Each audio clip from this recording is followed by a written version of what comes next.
So I was thinking about this the other day and I wanted to talk about it. Why do we like a Goofy movie so much? This is a film people call so underrated, yet it feels like every person knows about it. Basically, anyone that watches it says how amazing it is and it should be considered a Disney classic. In case you don't know what happens, Goofy's son Max is a high school teen who likes a girl, Roxanne, and wants to impress her and the entire school. He does this by dressing up as everyone's favorite singer, Powerline, this strange mix of Prince and Michael Jackson, and thus ruins the principal's speech. The principal ends up calling Goofy, exaggerating that his son could go to prison if he doesn't straighten up his act. So Goofy then takes Max on a road trip to go fishing like his father did for him. Max then lies to Roxanne that he is on a road trip to go on stage with Powerline because Goofy and him are friends. What happens next is a series of completely wacky, or should I say goofy, scenarios, like going to this hillbilly animatronic show involving possums. Are talking possums part of this universe? Is this racist or something? Pete shows up with this RV I want but can't afford, and they even encounter Bigfoot. Because why not? Goofy finds out that Max has been lying on the trip to go to the concert in LA. They fight, they make up, and somehow get on stage with Powerline for all his friends to see. Max then goes back home, tells Roxanne the truth, and accepts his father's silly nature. It really is such a strange movie when you map it out like this, but I think why everyone enjoys it is a multitude of reasons. One being that it was many kids' first introduction into something that didn't fit the Disney status. It was Disney's first attempt at really making fun of themselves, having Lester's Possum Park as a straight ripoff of the Country Bears at Disney theme parks. Been there, girl. Been there. Honestly, we don't really connect to people like Cinderella or Snow White, living next to a castle, making friends with little critters, and getting the happily ever after. I mean, if you did live that life, I have a P.O. box. I'll take a sugar mama. Call me. We relate to Max and Roxanne and what they go through.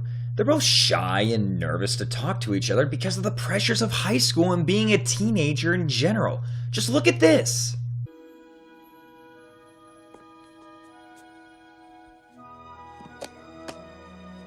Gosh, I'm sorry. It's okay, really.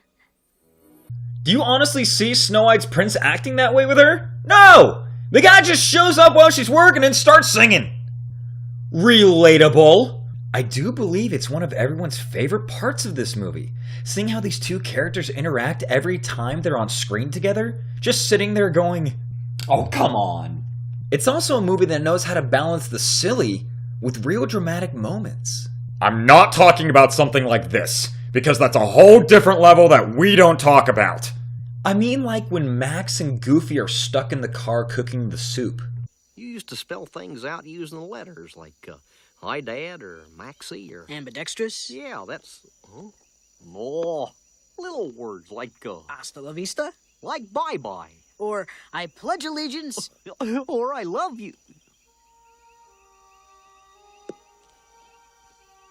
That's not something you would think of when you hear the title, A Goofy Movie. Also, anyone else want to talk about how the food looks stupid delicious? Seriously, I'm slowly understanding why kids were eating Tide Pods. Kind of. Another memorable aspect of the film is, of course, the songs. People love these songs. So much so that you can find countless covers and even live-action recreations on YouTube. On the Open Road with its downright chaos, and I mean, what the hell? After Today felt more like it was from Greece than a Disney film. Then there's the pure earworm-inducing sounds of Powerline, which... No.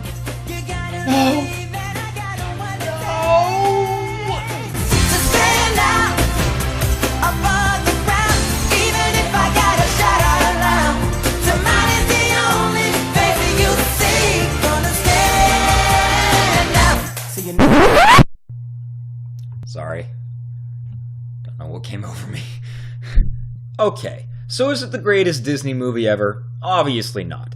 But it does hold a place in the hearts of my generation. The late 80s and early 90s for showing us a real, awkward, but lovable romance surrounded by insanity, intensity, and music. Are we seeing it with rose-colored glasses? Maybe. The Pauly Shore character is pretty annoying, and why the hell is Mickey Mouse a phone, but then he's hitchhiking on the road? Like, what? Yet I love watching this movie, and you can't ruin it for me. Not even you, College Max. I'd love to hear your thoughts on a Goofy movie, if you liked it or hated it or think it's overrated. I also do appreciate you watching this and listening to my nonsense. I'm going to be making more videos like this soon, so keep on checking back and see what I have in store. If I could make you stop and take a look at me instead of just there's nothing that I wouldn't do if it was getting you to